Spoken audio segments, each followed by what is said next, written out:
하나님의 말씀은 마태복음 26장 17절로 시작합니다. 우리가 온전한 신앙을 갖는 데 가장 핵심적인 것은 예수 그리스도의 십자가 부활의 복음을 믿는 겁니다. 그리고 성령 충만을 받는 겁니다.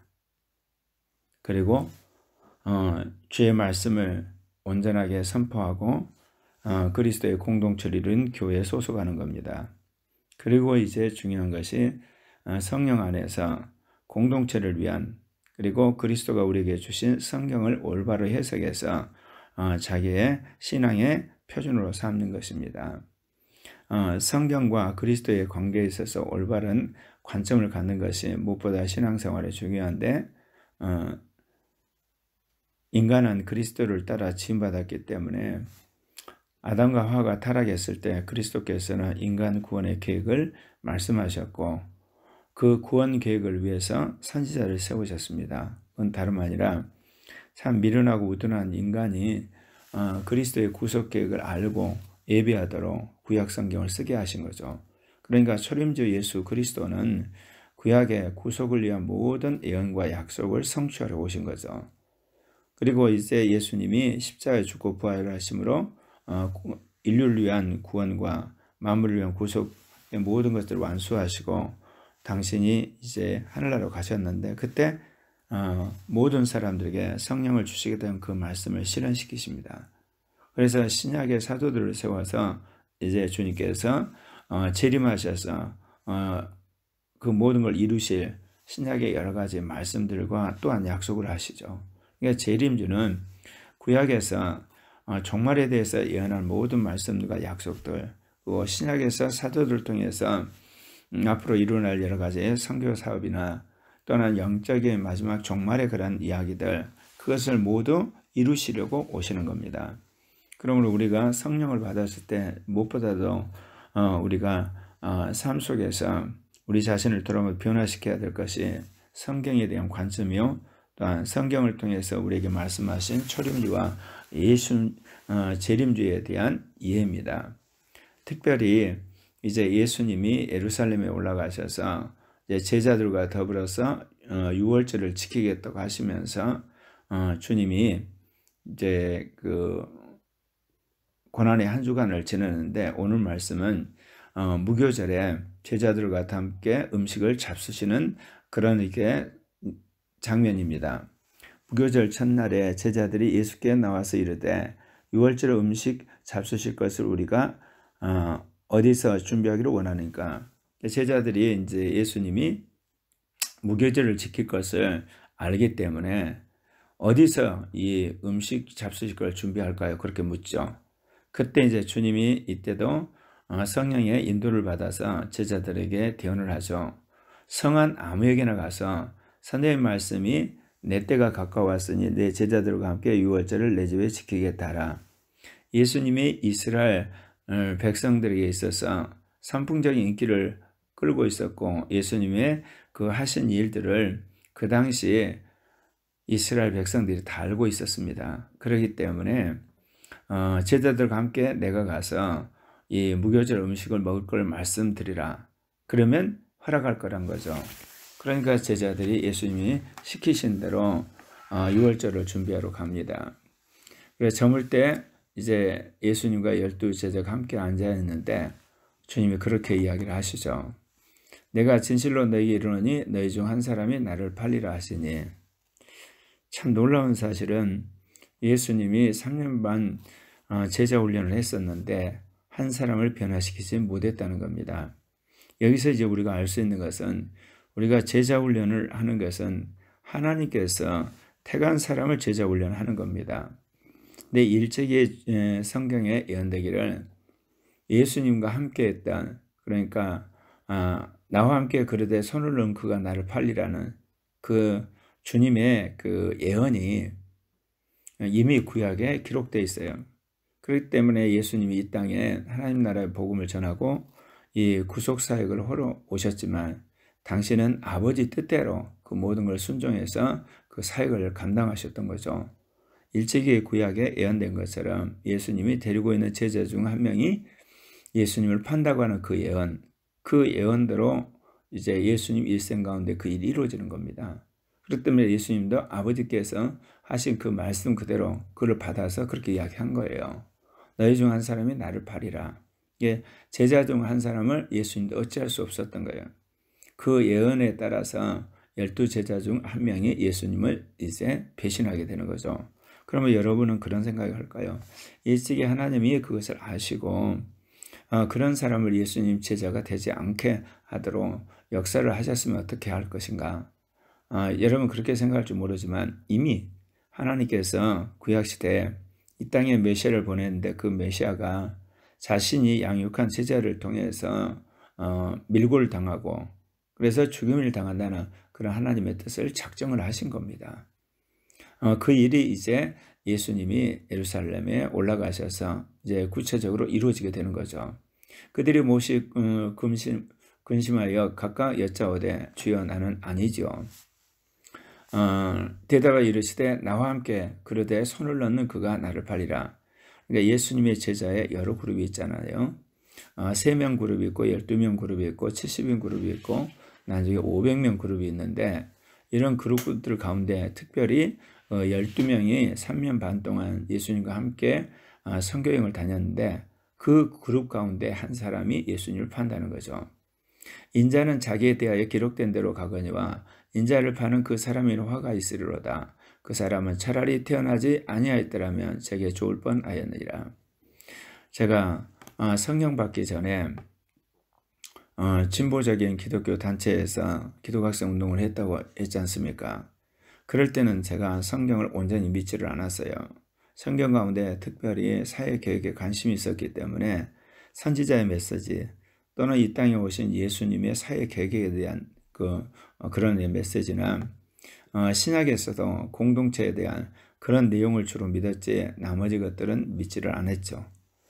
나중에 성령세를 받고 나서 무엇보다도 예수님 십자가에 죽고 부활하신 것과 성령 일찍이 선지자들과 사도들과 더불어 했던 그러한 부분들을 믿기 시작해서 지금에 와서는 창세부터 계시록까지 주의 말씀을 온전히 믿는 종으로서 저의 어떤 옛사람이 벗어지고 또 육신적인 십자가에 못 박히게 되고 또 세상을 사랑함이 사라지고 나니까 우리 신앙에서 가장 중요한 객관적인 근거가 성경이라는 걸 새삼 알게 됐습니다. 그런데 이 성경을 보는 눈이 처음 제가 성령 받기 전에 그 관점하고 지금하고 너무너무 달라진 거예요. 그건 뭐냐면 성경이 지금부터 적어도 3,500년 전에서 2,000년 어간에 쓰여진 책이라는 거죠.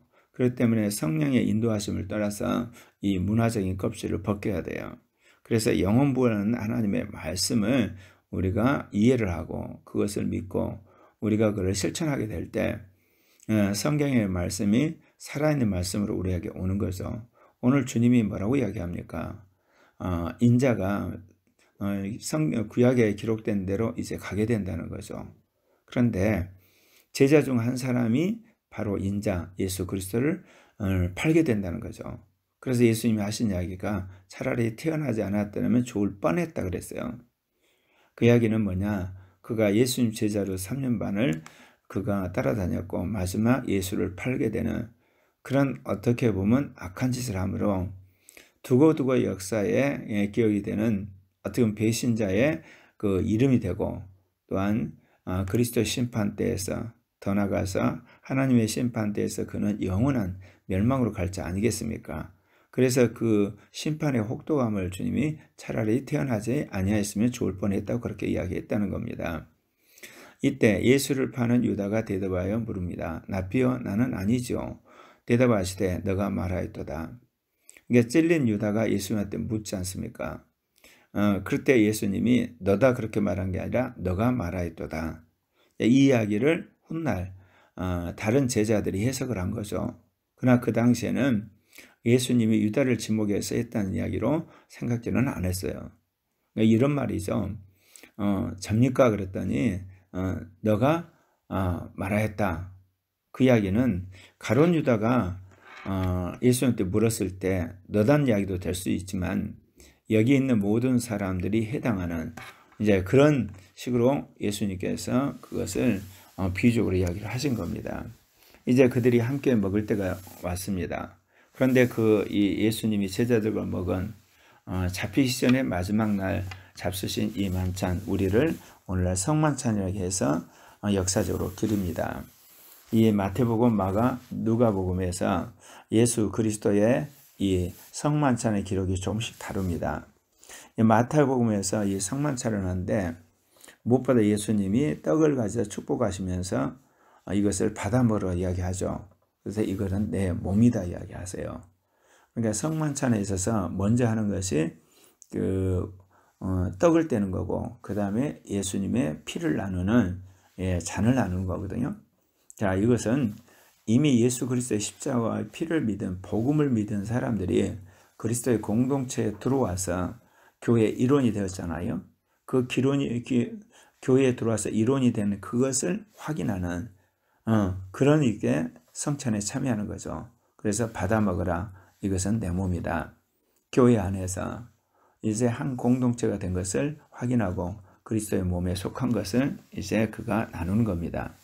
잔을 가지사 감사 기도를 하시고 이르시되 너희가 다 이것을 마시라. 이것은 죄사함을 얻게 하려고 많은 사람을 위하여 흘리는 나의 피, 곧 언약의 피다. 이미 예수 그리스도를 믿어서 주님 안에서 죄사함 받아서 교회에 소속이 됐잖아요. 그리고 소속의 증거로서 우리가 오늘 주님의 몸을 먹었는데, 주님이 새삼스럽게 죄의 사함을 얻게 하는 그런 언약의 피 이야기를 하시거든요. 우리는 언약의 피를 예수님이 십자가 부활을 믿는 것으로 생각하는데, 이 언약의 피는 마지막 때 하나님의 심판대에서 우리가 이제 의인이냐 아니면 악인이냐 그 심판대에서 이 언약의 피의 공로를 의지해서 우리의 모든 죄를 사해 주시는 거예요. 그리고 이 언약의 피는 예수 그리스도께서 새하늘과 새 땅에 왕으로서 통치를 하시는 데서 영원토록 우리로 하여금 기억해 하는 그 언약의 피거든요. 그렇기 때문에 주님께서 먼저 떡을 떼고 그 다음에 이 언약의 피라고 할 수 있는 잔을 들게 하신 겁니다. 이어서 주님 말씀하시기를 그러나 너희에게 이르노니 내가 포도나무에 난 것을 이제부터 내 아버지 나라에서 새 것으로 너희와 함께 마시는 날까지 마시지 아니하리라. 이것이 제자들과 함께 하셨던 마지막 식사였던 겁니다. 그렇기 때문에 특별히 주님께서는 아버지 나라에서 새 것으로 너희와 함께 마실 때까지 마시지 않겠다. 이 아버지의 나라는 어느 나라를 말할까요? 주님이 재림하셔 세울 그리스도의 나라를 이야기하는 겁니다. 아버지의 나라가 세 단계로 이루어져 가는데, 아버지의 나라는 이미 하늘나라 이루어졌습니다. 뜻이 하늘에서 이룬 것 같이. 그리고 그 다음에 이제 이루어질 나라가 천년왕국입니다. 마지막에 완성될 것이 새하늘과 새 땅의 새 예루살렘이거든요. 그러니까 예수님이 제자들과 함께 부활을 해가지고 포도나무에 난 것을 먹는 그때는 아버지의 나라인데, 그 아버지의 나라는 천년왕국을 말하는 겁니다. 이제 이렇듯 성만찬이 끝나고 제자들이 찬미를 하면서 감난산으로 나가죠. 그때 예수님 제자들에게 그런 이야기를 해요. 오늘 밤에 너희가 다 나를 버리고 이제 도망갈 것이다. 그것은 내가 목자를 치기니 목자가 치던 양의 때가 흩어진다는 그 말씀이 이루어진다는 이야기를 하십니다. 그러니까 예수님의 공생애를 보게 되면 예수님이 자신의 사역의 중간중간 구약의 말씀을 인용을 하시는 거예요. 그것은 무엇보다도 구약이 당신을 위해서 쓰여진 예언의 책이라는 것을 확인시켜 주는 거고, 또한 그 말씀을 성취하려 당신이 오신 거고, 또한 우리가 구약의 예언된 말씀과 이 땅에 오신 예수 그리스도의 관계를 우리가 긴밀하게 연결지어서 해석하라고 하는 그런 의도적인 가르침이라고 할 수가 있습니다. 그러면서 주님이 제자들에게 내가 살아난 후에 너희보다 먼저 갈릴리로 가기리라. 그러니까 예수님이 살아난 연후에 함께 사역을 시작했던 갈릴리로 가신다는 거죠. 그러니까 예수님의 사역을 보게 되면 공생애는 갈릴리 시작해서 예루살렘에서 끝났잖아요. 근데 새로운 예수 그리스도의 구원을 위한 선교 사역은 갈릴리에 시작해서 마지막 온 세계로 퍼져갈 것을 예언적으로 말씀하신 거예요. 갈릴리에서 만나자, 그렇게 이야기를 하신 겁니다. 그때 이제 베드로가 또 나서죠. 모두가 주를 버릴지라도 나는 결코 버리지 않겠나이다. 이거는 베드로의 진심이었어요. 근데 예수님이 그 이야기를 들으시고 그 말이 참 훌륭하다 칭찬하신 게 아니라 내가 진실로 내게 이르노니 오늘 밤 닭 울기 전에 내가 3번 나를 부인하리라. 이제 예언을 하시는 거예요. 닭 울기 전에 너가 3번 부인할 거야. 그러니까 베드로가 당장 거기에 반박을 하죠. 내가 주와 함께 죽을지언정 주를 부인하지 않겠나이다 하고 이야기를 하니까 제자들도 다 이구동성으로 거기에 동의를 합니다. 자, 여기서 우리가 두고두고 이제 기억하는 베드로의 그 장담과 그다음 배신 이야기를 하는데, 우리가 이 땅에서 하나님을 믿는 그 믿음을 고백하는 것이 누구로부터 왔냐? 하나님이 하나님의 영을 통해서 우리 마음에 말씀을 주시는 거예요. 그러니까 우리가 하나님을 믿고 예수님을 믿고 성령을 믿는다 고백할 수가 있는 거거든요. 오늘 이 베드로가 결코 그런 일이 일어나지 않을 겁니다. 모든 사람을 버릴지라도 나는 결코 주님을 버리지 않고 끝까지 충성할 것입니다. 그렇게 이야기한 것은 베드로의 그런 마음을 주신 거예요. 그리고 그 마음을 베드로가 평소에 마음에 먹고 그가 가족을 버리고 직장도 버리고 그 다음에 모든 생업도 버리고 예수를 따를 때 그가 가지고 있던 마음이죠. 근데 오늘 예수님이 무슨 예언을 하시냐면 오늘 밤 닭 울기 전에 너가 3번 나를 부인하리라. 무슨 이야기를 하시는 겁니까? 분명히 하나님의 영이 베드로 마음속에 예수님에 대한 진심을 주셨잖아요. 그런데 베드로 마음속에 저 깊은 곳에 뭐가 있냐? 죽음에 대한 공포가 있는 겁니다. 사람이 예수 그리스도를 믿는다 고백을 해놓고 어떤 경우에 자기에게 죽음이 닥치게 되면 죽음의 공포가 더 강력하게 역사를 하게 되면 자기가 예수를 믿는다는 그 고백을 뒤집어 엎게 되는 거예요. 바로 이런 경우입니다. 베드로가 그가 예수님을 따라서 3년 반 동안 공생에 나서면서 늘 예수님은 그리스도시요 살아계신 하나님의 아들이라 고백할 정도로 예수님에 대한 절대적인 신뢰와 충성심을 보였잖아요. 그러나 그의 절대적인 신뢰나 이런 충성심 또는 신앙 고백은 베드로가 증명함에 대한 죽음의 공포보다는 강하지 않았던 겁니다. 그렇기 때문에 막상 예수님이 붙잡히게 되고 그리고 예수님이 이제 정말 무력하게 이 헤롯 당과 그리고 로마 병정들 그런 사람들에게 붙잡혀 갈 때 그에게 죽음이 엄포를 하게 되죠. 그러니까 그가 무서워서 예수님을 멀리서 그가 쫓아가게 되고 마지막 예수님이 이 대서양에 끌려갔을 때 게즈바위가 하는 이야기 너가 그와 한패고 너는 갈릴리 사람이고 그와 함께 있는 것을 봤다는 3차례에 걸쳐서 베드로를 향해서 베드로가 예수님과 함께 있는 것을 그가 지적했을 때 그가 3번 강력하게 부인하잖아요. 왜 그가 부인했겠어요? 그것은 거기서 들키게 되면 그도 예수님과 함께 동일한 죄목으로 죽을 수 있다는 죽음의 공포 앞에서 결국은 믿음이 완전히 파산을 하게 된 겁니다.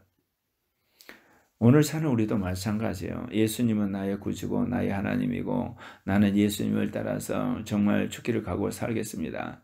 그렇게 고백을 하지만 우리가 어떤 물질적인 또는 어떤 명예 그 다음에 사회적인 그런 어떤 비난 또는 핍박이 오게 되면 그런 고백은 어디로 다 사라져버리고 우리가 예수님과 한 약속을 번번이 어기죠. 그것은 우리가 고백하는 그 마음 밑에 그보다 더 강력한 어떤 돈에 대한 욕심 또는 명예 그 다음에 자존심 죽음의 공포가 사로잡혀 있는 거예요.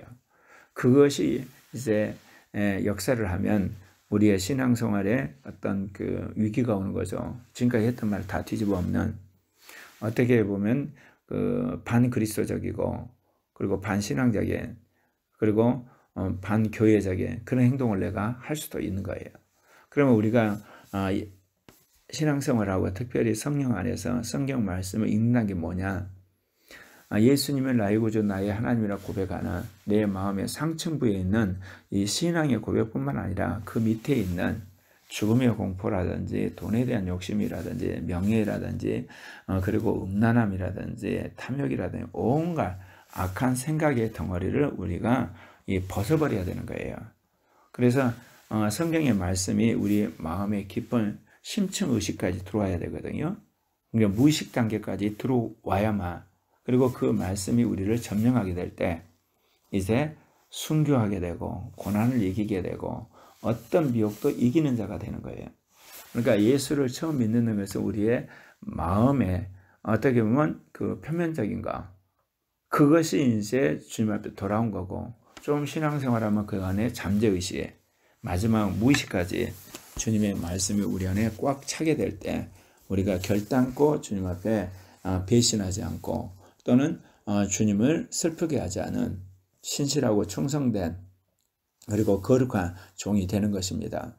그래서 지금은 어떤 의미에서 우리가 이 밖으로 나타나는 의식의 세계에서만 신앙을 고백하는데, 잠재의식의 세계, 더 나아가서 무의식까지도 주의 말씀으로 가득 찬 사람들이 되어야 되겠죠. 그러려면 어떻게 해야 되겠습니까? 우리가 생활을 하는데 전혀 생각지 못한 상황에서 주님이 슬퍼하는 일들, 그리고 주님의 뜻을 거스린 일들, 그리고 주님을 거역한 일들이 여러분이 행동으로 나오거나 말을 하거나 생각으로 떠오를 때마다 여러분이 회개하고 성경의 말씀을 받아들여서 그 말씀을 마음에 새길 때 여러분의 잠재의식과 무의식 속에 있는 모든 반기독교적인 것, 그리고 반성서적인 것, 반신앙적인 것들이 다 이제 벗어버리고 여러분이 정말 그리스도를 사랑하고 성경의 말씀에 따라서 거룩한 사람의 어떤 새 사람을 여러분이 잊게 되는 거죠. 아무쪼록 주님이 기뻐하는, 그래서 여러분의 이 의식뿐만 아니라 잠재의식, 더 나아가서 무의식까지도 온전히 주의 말씀으로 바꿔지는, 그래서 성령이 여러분을 완전히 장악하는, 그래서 영의 사람이 되시길 바랍니다. 기도하십시다.